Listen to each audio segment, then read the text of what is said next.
terkait kebijakan pemerintah yang sudah lagi tidak banyak, yang tidak sejalan dengan suara rakyat.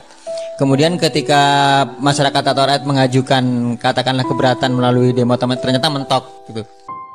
Kemudian ditanyakan apakah ada sistem atau cara lain alternatif untuk ke arah situ. Mungkin itu. Oke. Untuk teman-teman yang kuliah, terutama yang sosiologi atau visipol ya, kita mengenal istilah first world countries, second world countries, dan third world countries. Negara dunia satu, negara dunia kedua, negara dunia ketiga. Indonesia dikategorikan sebagai negara dunia ketiga atau negara berkembang. Teman-teman sekalian, dunia akan segera berubah. Teknologi digital semakin luar biasa dan distribusi populasi maupun ilmu pengetahuan sedemikian mempengaruhi geopolitik, geoekonomi, dan juga geobudaya.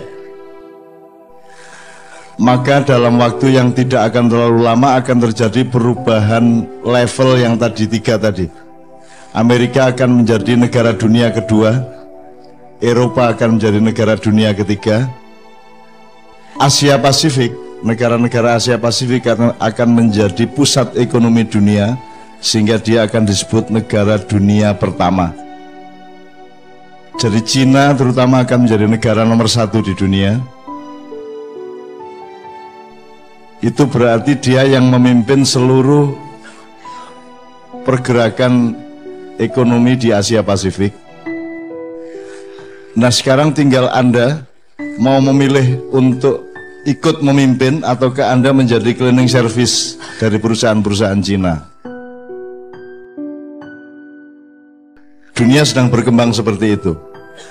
Nah pemimpin-pemimpin yang sedang menjadi pemerintah negeri ini tidak memiliki keberanian atau kepercayaan diri untuk membawa Indonesia menjadi sebagaimana seharusnya dan sebagaimana yang merupakan potensinya, sehingga kita akan tergiring untuk sampai hari ini kita kecenderungannya akan tergiring menjadi pelengkap penderita dari kekuatan ekonomi Asia Pasifik itu.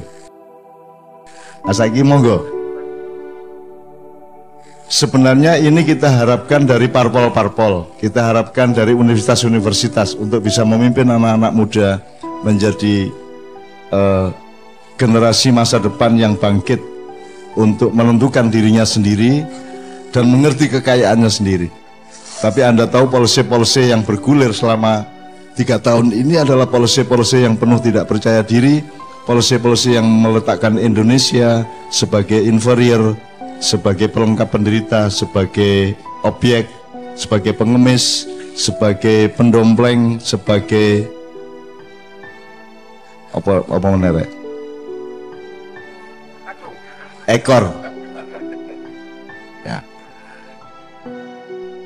Nah sekarang ini bisa merupakan pilihan negara dan bangsa, bisa merupakan pilihan dari individu atau kelompok-kelompok. Oleh karena itu Anda harus mendidik anak Anda, juga Anda sendiri, adik-adik Anda, untuk menjadi manusia yang tidak menyerah terhadap yang akan menjadi masa depan dunia itu. Jadi kon kudu nunggangi jaran larat sing gak iso dindek iki kok. Caranya adalah dengan meningkatkan kepercayaan diri Anda, meningkatkan semua penyuburan bakat-bakat Anda. Anda harus fokus terhadap kemampuan Anda, harus kerja keras. Kudu wani tanding, kudu wani tandang, supaya Anda tidak menjadi gelandangan di negara Anda sendiri. Nah ikut tok. Nama ia mencoba membangun kemandirian, membangun kedaulatan, membangun manusia baru yang tidak hanya akan menjadi jongos-jongos masa depan. Nah monggo, ini dielaborasi oleh forum-forum ma'iyah di mana-mana.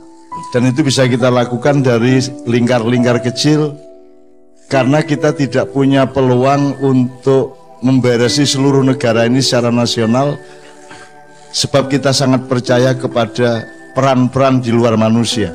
Kita percaya kepada peran Allah, kita percaya kepada peran para makhluk-makhluk yang ditugasi Allah untuk ikut membimbing kita, kita percaya kepada energi-energi dari masa silam, kita percaya kepada simbah-simbah, sesepuh-sesepuh, panembahan-panembahan, ki ageng-ki ageng, ki gede-ki gede, para masyayikh, para maulana, dan lain sebagainya, yang juga bekerja sama dengan kita semua.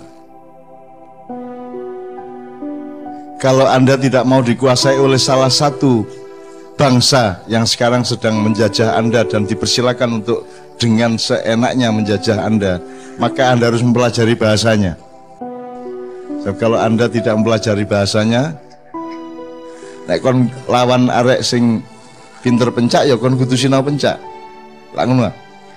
Kalau Anda melawan suatu energi, Anda harus mengatasi energi itu. Anda harus mutakabirin. Anda harus menjadi orang yang bisa mengatasi, merantasi, menggedeni masalah-masalah yang sedang Anda hadapi. Kira-kira ngono iku rek. Iki dipikir pelan-pelan ya, secara bertahap. Pokoknya minimum awakmu, keluargamu, anakmu, adik-adikmu, dulur-dulurmu, jangan menyerah untuk kelak hanya akan menjadi gelandangan-gelandangan dan jongos-jongos. Nyambut gaya saiki ndek kuno gak apa-apa, tapi Anda harus belajar untuk menjadi bos pada akhirnya. Tirulah orang Madura.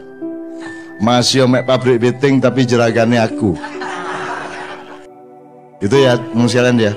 Dan manusia Indonesia punya kemampuan yang luar biasa sebenarnya, cuman tidak dipercaya oleh pemerintahnya, tidak dipercaya oleh bangsanya sendiri, dan kita saling tidak percaya satu sama lain, saling dengki satu sama lain. Nah, mohon ini yang kita kikis di Ma'iyah. Kita tidak dengki satu sama lain, kita harus saling dorong-mendorong, support-mensupport satu sama lain, dan jangan iri kepada kemajuan teman kita. Ya, kita harus punya keseimbangan hidup, harus punya keseimbangan hati dan pikiran, sehingga kita syukuri siapa saja yang maju, supaya kita juga akan saling mendorong untuk saling memajukan dan menyuburkan di antara satu sama lain. Kira-kira gitu jawabannya. Assalamualaikum warahmatullahi wabarakatuh. Pertanyaan saya, bunuh diri itu sebenarnya kenapa?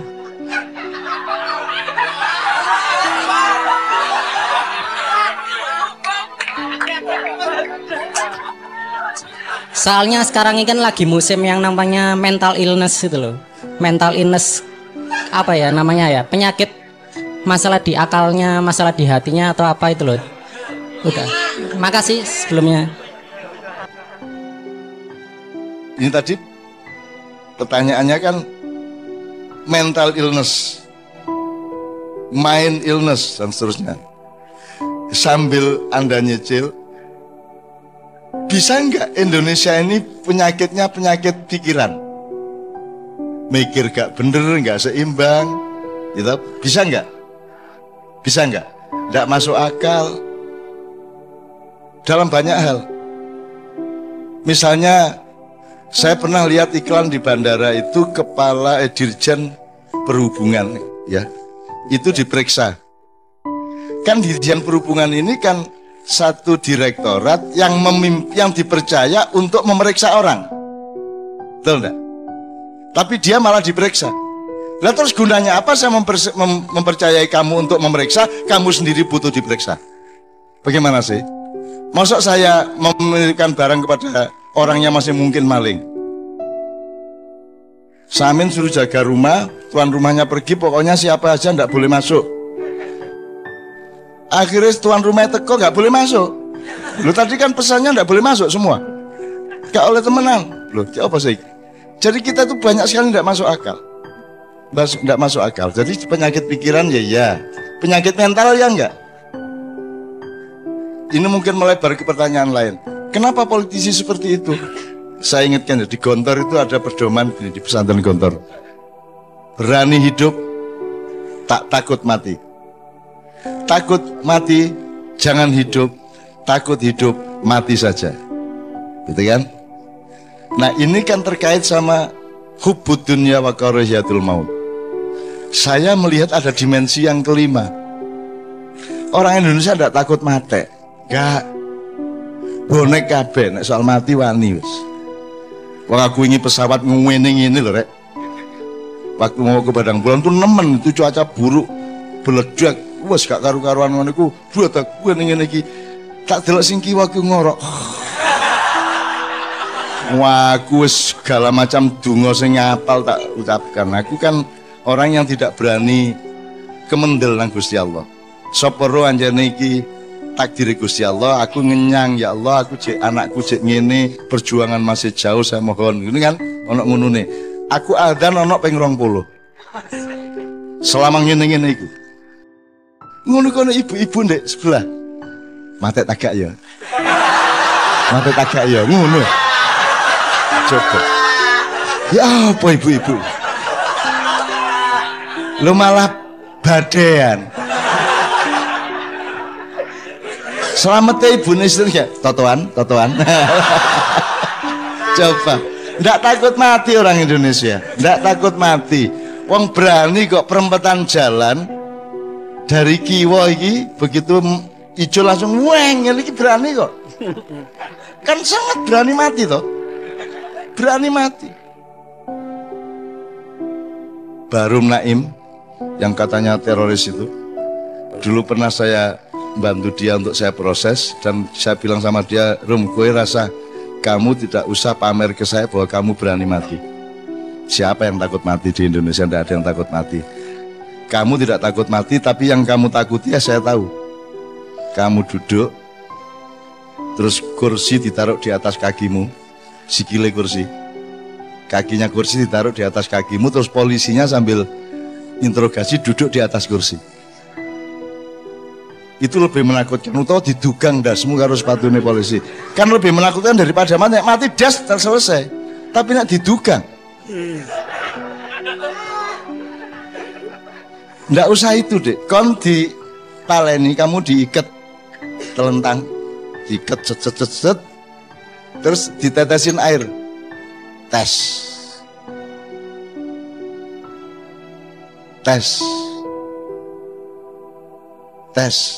Dah, kamu kalau ingin mengalami, kamu coba sendiri. Tesnya 10 detik sekali aja.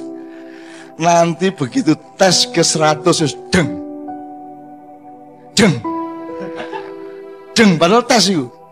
Tapi karena kamu nggak bisa apa-apa, cuman kena tetesannya, tapi sak ndasmu itu jerieng ngono sesuai gitu deh. Gitu loh deh. Jadi hidup lebih menakutkan daripada mati, betul enggak? Jadi orang Indonesia ini, politisi ini bukan takut mati. Mereka itu takut tidak hidup. Coba diterjemahkan. Takut tidak hidup itu gini. Salah satu yang disebut hidup itu adalah bisa makan, jadi tidak miskin, bisa punya rumah, bisa punya deposit banyak, tenar, terkenal, terus punya jabatan. Itu namanya hidup kan. Nah, mereka takut tidak hidup artinya takut tidak punya jabatan, takut tidak dikenal orang. Kan kalau orang sudah pensiun, tetangganya berubah sikapnya loh. Betul enggak? Nah itu mereka takut itu. Jadi orang Indonesia ini bukan takut mati, tapi takut tidak hidup. Takut kehilangan kehidupan di dalam hidupnya. Karena yang disebut kehidupan adalah punya harta benda, punya papan, punya nama dan silaturahmi gitu. Lah mereka kehilangan itu, takut kehilangan itu, maka mereka mempertahankan jabatan terus menerus. Akhirnya tidak mungkin pilkada murni, yang ada adalah ambisi. Kan gitu, itu ya.